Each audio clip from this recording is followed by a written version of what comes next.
हूँ कराची से। जी शफीक भाई, कैसे हैं आप? ठीक हैं? जी जी, मैं मौलाना साहब से बात कर सकता हूँ? जी ज़रूर, बात कीजिए। जी मौलाना साहब, एक अजीब सी मेरी तबीयत हो गई है, बहुत बेचैनी सी है, नहीं समझ में नहीं आ रहा मैं आपको बताऊँ कि मसला क्या है।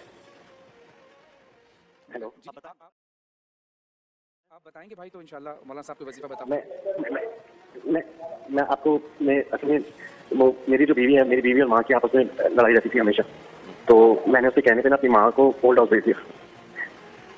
अब मैं चाहता हूँ कि मैं उससे माफी मांगू, लेकिन ऐसा हो नहीं रहा। आपने अपनी वालदा को ओल्ड होम भेज दिया है? तो मैं उससे माफी मांगू, लेकिन अब हो नहीं रहा। मतलब वो माफी, वालदा माफी नहीं दे रही या क्या? क्या वालदा डर गई है मेरी। अल्लाह, इन्ना लिल्लाहि व इन्ना इलैहि राजिऊन।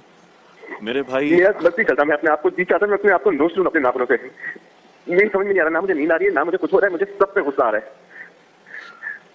ये इतना अचानक मुझे समझ में नहीं आ रहा मैं करूँ क्या। मैं माँ से माफी मांगू, मैं किससे माफी मांगू, मैं कैसे माफी मांगू। मैं अपनी बीवी से बात नहीं करता, मैं अपने बच्चे को प्यार नहीं करता। मेरे भाई, आपकी गुफ्तगू सुन के ना मेरा जिगर मुंह को आने के करीब है। वो एक आशिक ने ना, आशिक था, उसको माशूक ने कहा था कि माँ का जिगर लाओगे तो तुमसे शादी करूंगी। तो उस बदबख्त ने जाके माँ को चीरा, माँ का जिगर निकाला और चलता हुआ दौड़ा कि मैं अपने माशूक से कहूं कि ले, मैंने अपनी माँ का जिगर काट के तेरे सामने पेश कर दिया। तो वो भागने लगा। जब वो भागने लगा तो वो कहीं ठोकर लगी तो वो गिर गया। जैसे ही गिरा तो कलेजे से आवाज आई, शाला खैर हो मेरा बच्चा। अल्लाहु अकबर, अल्लाह, शाला खैर हो मेरा बच्चा।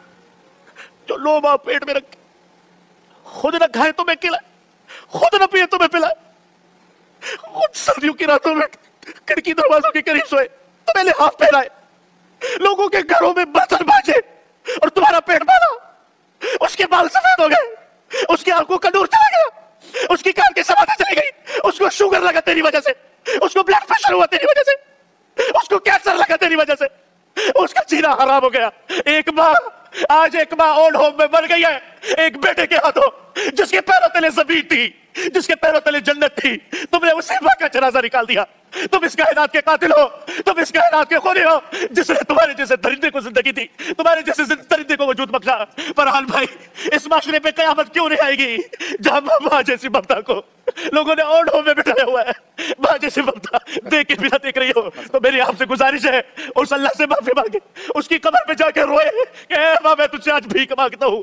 खुदा की कसम तुम्हारी नमाजें मुंह पे मार दी जाएगी, तुम्हारे रोजे मुंह पे मार दिए जाएंगे, तुम्हारी दुआएं आसमानों तक भी नहीं उठेगी अगर तुमने ये माँ, ये तुम्हारे लिए जन्नत थी, ये माँ ये तुम्हारे लिए दुनिया और आखिरत का बेहतरीन सर चश्मा था। लेकिन याद रखना, मैं थोड़ा जज्बाती इसलिए नहीं हुआ, हमारी माँ तो गुजर गई, हमें तो दुआएं देने वाला भी कोई, लेकिन किसी जिसके पास नहीं है उससे जाके पूछो, उससे जाके पूछो उसमें क्या बीतती है। अरे बीवी अपनी जगह पर मुकद्दम है, माँ मुकद्दस है, माँ मुकद्दस है, उसके वमा तकल्लहुमा ओफ भी नहीं करना। वो बिर्रहुमा कमा रब्बयानी सगीरा, कैसे तुम्हें नहलाया, कैसे तुम्हें खिलाया, नवाले बना बना के तुम्हें खिलाया, तुम्हारी उंगली पकड़ के तुम्हें चलना सिखाया, तुम्हें कभी लड्डू कहा, कभी अपनी आंखों का तारा कहा, कभी अपने दिलो जिगर का चेर कहा। तुमने उसके साथ क्या किया, तुमने उसके साथ क्या खुदारा। यदि आवाज जहां तक भी जाए अपनी माओ की कदर कर ले, जब तक कि उसमें बट्टी ना पड़े अपनी माओ की कदर करे। अगर हमने अपनी माओ की कदर नहीं की, याद रखना आपसे पूछा गया कयामत कब आएगी, जब माँ बाप का गिरबान पकड़ ले औलाद तो कयामत आ गई, आ गई ये कयामत। कौन सी निशानी है जो पूरी नहीं हुई? माँ बाप, माँ तो माँ होती है, जानवर भी अपने माँ से मोहब्बत करता है, हम तो इंसान है। फरहान भाई